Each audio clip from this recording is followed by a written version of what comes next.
Hi, welcome to The Shed. Today I'm going to show you how to tune a guitar. So let's look at the guitar.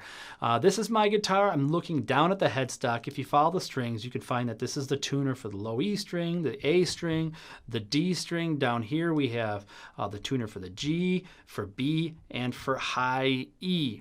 So I want you to find the tuner for the low E string. I want you to play the low E string, and I want you to memorize what this pitch sounds like. Sing it in your head. Now I want you to turn the tuner to the right or clockwise and listen to what happens to the pitch. Did the pitch go up or did the pitch go down?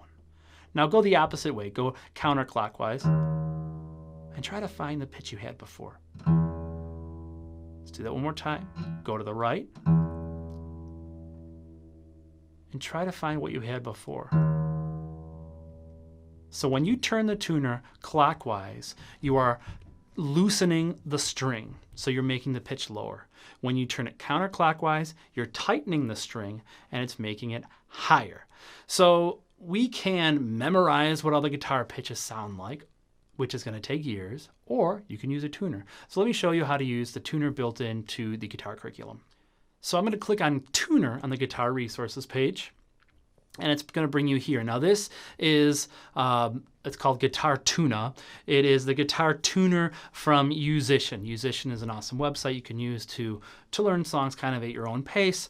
I recommend downloading the iOS or Android app.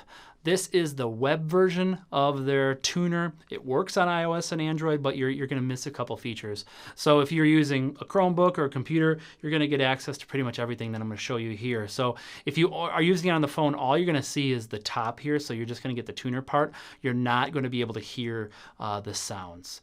But we're on a computer, so we can use this to listen to some of these notes. So I'm going to play the low E by clicking on the low E button here, and we hear what low E sounds like.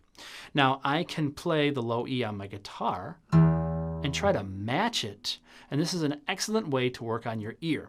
So let me get my guitar in frame.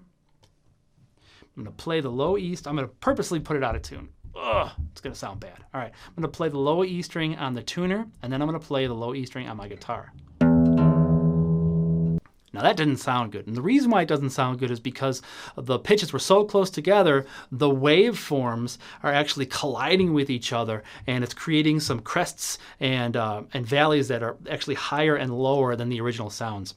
It's creating this thing we call beats. So I'll do it one more time. Here's the tuner, there's me, and it just doesn't sound good. So you can practice trying to find out if it's too low or too high and then fixing it on your instrument. Just make sure that you don't over tighten the string, because it can break and then you have to change the string and it's going to stretch and it's a whole mess. So what I recommend doing is to use the tuner. So let's set up the tuner on the Guitar Resources page. So I recommend setting it to auto detect. So I'm going to click this button down here.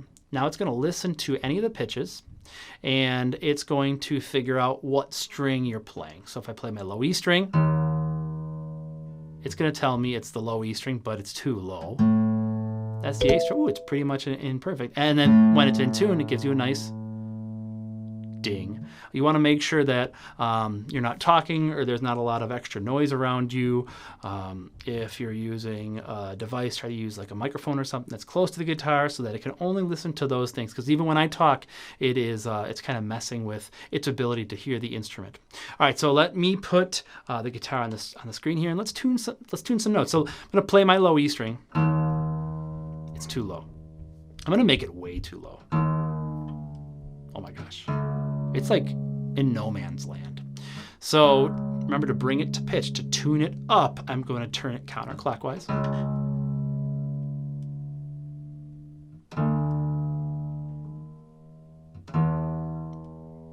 Until it's at 0.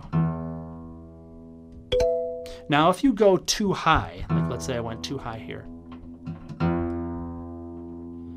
you want to tune to below the pitch that you wanted and then come back up. The reason why is when you tune down to a pitch, you're introducing slack into the string windings. And when you go to play the note later, that slack is going to tighten up and your string is going to turn flat again. It's going to be too low.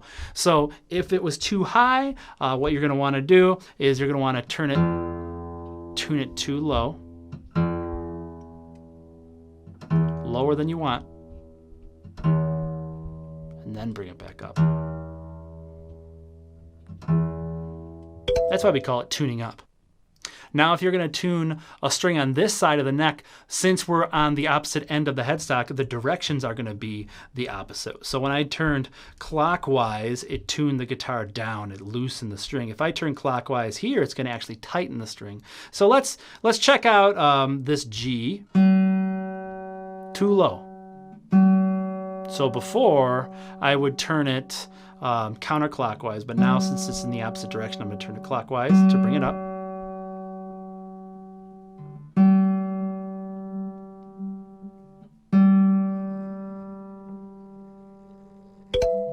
And there we go.